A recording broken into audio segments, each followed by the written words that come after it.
ఇక next update చూద్దాం. వర్షం పడితే చాలు తూర్పుగోదావరి జిల్లాలోని నిడదవోలు బస్టాండ్ జలమయం. కొద్దిపాటి వర్షానికి మోకాళ్ల లోతు నీరు నిలిచిపోవడంతో ప్రయాణికులు తీవ్ర ఇబ్బందులు పడుతున్నారు.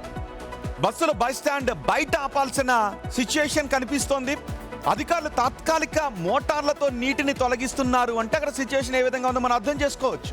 అయితే అప్పటికప్పుడు తాత్కాలిక పరిష్కారం చూపుతున్న అధికారులు తీరుపై ప్రజలు మాత్రం మండిపడుతున్నారు. చూడండి ఒకసారి, అది బస్టాండ్ అంటే నమ్ముతారా?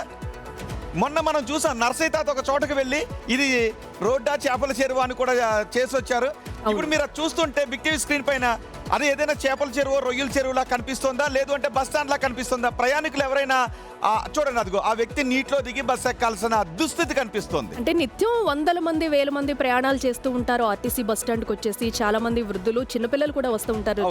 జరగరాంది ఏదైనా జరిగితే కనుక కదా అలా నీరు నిలవ ఉండిపోవడం వల్ల రోగాలు కూడా వస్తాయి. వెంటనే వైరల్ ఫీవర్స్ అనే వెంటనే అటాక్ చేస్తూ ఉంటే మరి దీనికి అప్పటికప్పుడు ఏదైతే ఆ మోటార్ ద్వారా నీటిని తొలగిస్తున్నామని చెప్పుకుంటున్నారు. ఇలా కాదు, మాకు శాశ్వత పరిష్కారం చూపాలని మంత్రి దుర్గేష్ ని కోరుతున్నారు. గట్టి వర్షం పడితే తమకు ఇబ్బందులు తప్పవంటూ ఆవేదన వ్యక్తం చేస్తున్నారు. ఆర్టీసీ సిబ్బందికి కూడా ఇబ్బందే కదా. మా ప్రతినిధి సాగర్ అందుబాటులో ఉన్నారు. సాగర్, ఏంటి బస్ స్టాండ్ దుస్థితి? నిజానికి ఇలాంటి దుస్థితి ఇదే ఫస్ట్ టైం కాదు, గతంలో కూడా వర్షాల కారణంగా ఇలాంటి సిచ్యుయేషన్ చూసుంటారు. మళ్ళీ వర్షాలు వస్తాయి, అప్పుడు ఇలాంటివి ఉండకూడదని శాశ్వత చర్యలు ఎందుకు చేపట్టడం లేదు అధికారులు?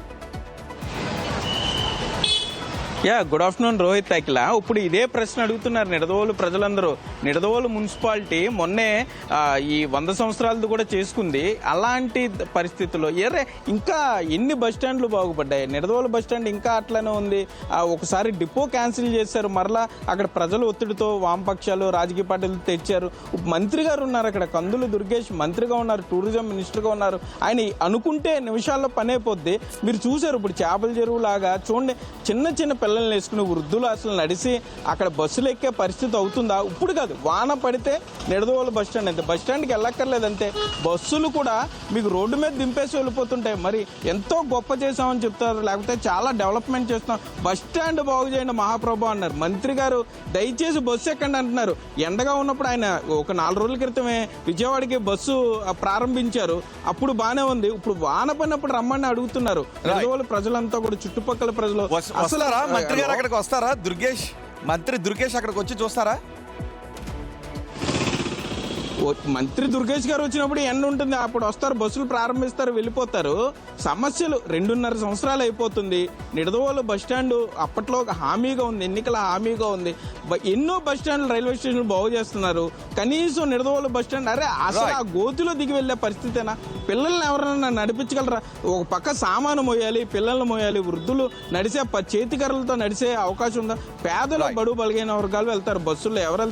స్త్రీ శక్తి పథకం అయితే పూర్తిగా నిర్వీర్యమైపోయే పరిస్థితుల్లో ఉంది. దయచేసి మంత్రి గారు స్పందించండి అని నిడదవోలు ప్రజలు బతిలాడుకుంటున్నారు. Rohit, right Sagar, thank you. Yes Rohit, ఇలాంటివి మనం వర్షాకాలం వచ్చిందంటే ఎప్పుడు చూస్తూనే ఉంటాము. అధికారులు అప్పటికప్పటికి వస్తారు, ఏదో మరమ్మతులు చేస్తారు, చేతులు దులుపుకొని వెళ్ళిపోతారు. బట్ అక్కడ శాశ్వత పరిష్కారం అనేది ఎప్పుడు కనిపిస్తుంది. ఎందుకంటే బస్ స్టాండ్ ఆల్రెడీ అక్కడ మొత్తం కట్టేసి ఉన్న తర్వాత నీరు వస్తుందంటే అది లోతట్టు ప్రాంతం అనే కదా.